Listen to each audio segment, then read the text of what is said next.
Here's something that parents don't understand when they're teaching their children. It's just like, well, you go out and play and then we're going to do some work, or do your work first and then we'll go play. But that's not how it works. When a child is motivated, they are eager to learn. But when they are just pulled into it and they're kicking and screaming all the way through, that's not the time to teach them. It's when they are happy and learning and accepting everything you're showing them. That's when you really want to get in there. So play is the best time to do it. And that's when they learn the most. Because when you see a child and they're playing, they're very aware of everything that's going on around them. And actually, that's when they are influenced the most too.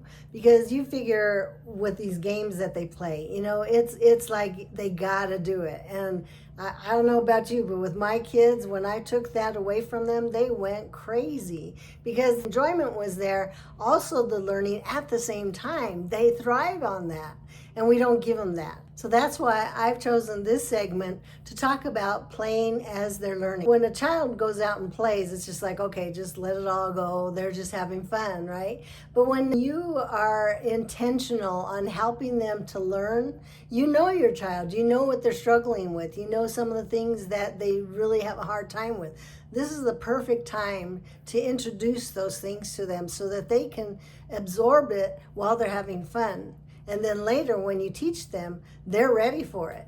So I'll give you an example. I had one little girl that had a problem with reading, and she wasn't really understanding spelling rules. And that's the core to helping your child get to read well. And it's basically just using what they have, the books that they have. Instead of studying with them, play the game with them. I would sit her down and give her the rules. 1, 2, 3, 4, 5, 6. Show them all the rules that would really help them to learn to read. And with those rules, first I would have them get familiar with them. Then we put the books and the paperwork and everything away, and you say, okay, let's take a look at this rule. Can you find some words that have that rule? And as they're looking, they're going to run across words that don't follow the rule. Well, that's where your learning experience comes in, because as they're looking at it, it's like, well, how come this word isn't like that? It's like, well, there are exceptions, and this is one of the exceptions. How does it supposed to sound? Well, sound it out. Try different ways, maybe a short vowel. That way they are learning how to do it. So then you mark that word down as one of the words that don't follow the spelling rules.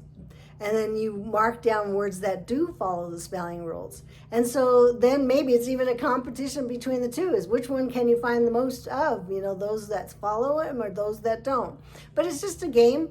They're learning as they go, not just playing the game, but learning through the game. In one instance, I had about 3 or 4 kids at the same time. They were different ages, from literally high school to first grade. And so it's just like, okay, how do I get these kids to do something together? Going back in my childhood, thinking about that red light, green light thing, right? It's just like, okay, that was kind of fun, but let's put some learning to it. And so I would ask them spelling words, or maybe a math problem that's at their level. And so it wasn't a competition to see who got the answer right, but it was a competition to see who got more answers right. That motivates them in their own level and saying, man, I got to get this because that kid's not going to beat me, And that's the way you work it to help them to be competitive in what they do. Because where they're at, if they're struggling with that, if they don't want to learn, they're smart kids, but they don't want to learn because there's no motivation there. There's no incentive to do more. You want them to want to learn.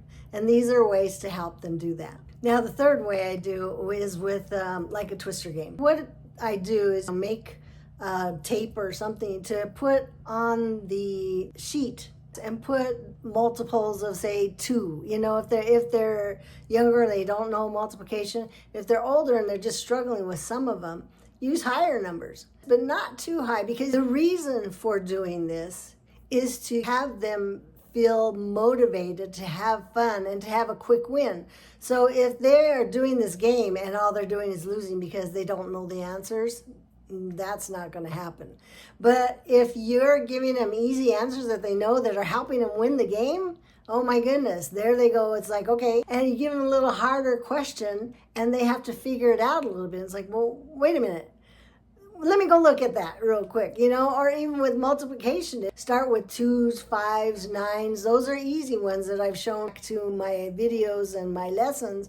Even my ebook has it in there where you can teach them how to learn these in 5 minutes. So they go away for 5 minutes to learn the multiplication, and then they come back and they play the game, and they've gained in it, and they can see they can answer it, and now they're winning.